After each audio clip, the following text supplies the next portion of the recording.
Hello everyone. Hope you're doing well. I know that I have owed you guys some new stuff for a while now. So today I'm going to be talking about clears.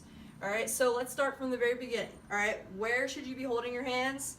Alright, if you're right hand dominant, your non-dominant hand or your left hand is going to go on the bottom of the stick. Alright, and then your top hand, your dominant hand, is going to go in the middle. Really, the top hand placement depends on what's most comfortable for you. Obviously, if I'm going to throw further, I'm going to drop my hand down a little bit more. If I'm going to throw maybe a little bit of a shorter pass, I might put my hand up a little bit higher. However, it's important that you don't have your hands all the way down at the bottom, or rather your top hand all the way down at the bottom or all the way up at the top, okay? Because that's going to limit how far you can throw, like I said before. So also for beginners, really helpful thing is to put tape where your hand should go.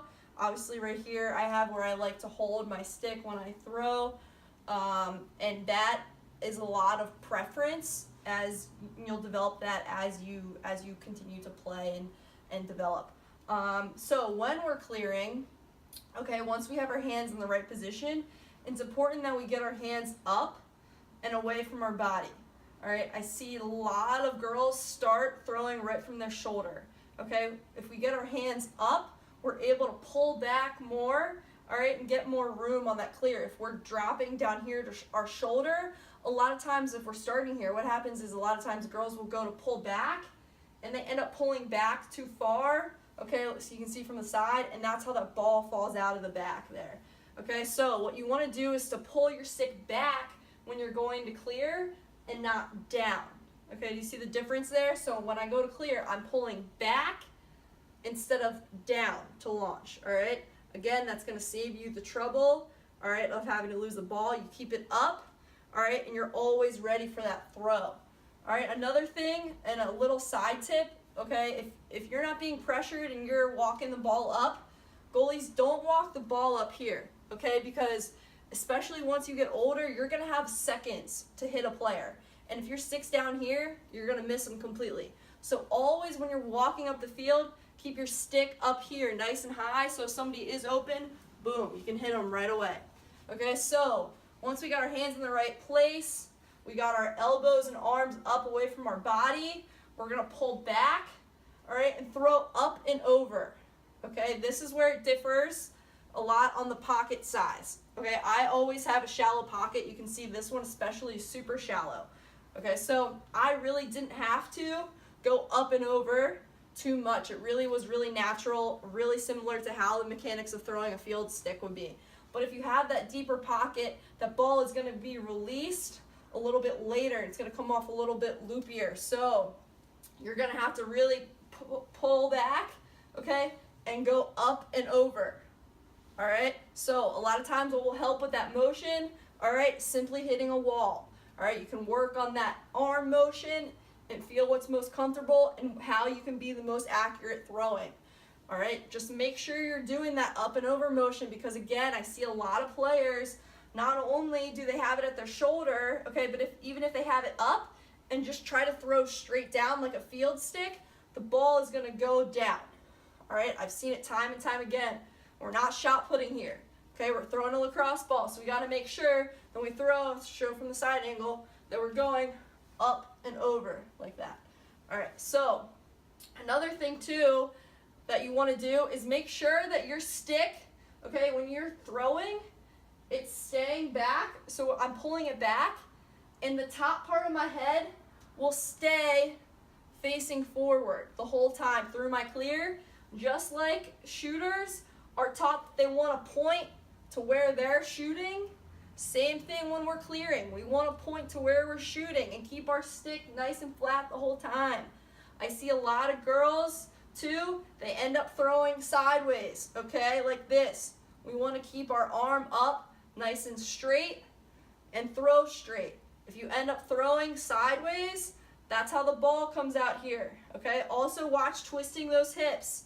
See a lot of times too, instead of coming to pull straight back, girls pull back and twist, okay? And when they go to release, they come forward twisting, and again, that's why the ball comes off veering to the right side, or if they're left-handed and they pull back and twist, the ball goes out to the left because of that twisting motion. All right, so we keep our hips straight. We just pull our arms back, take a step with our opposite foot.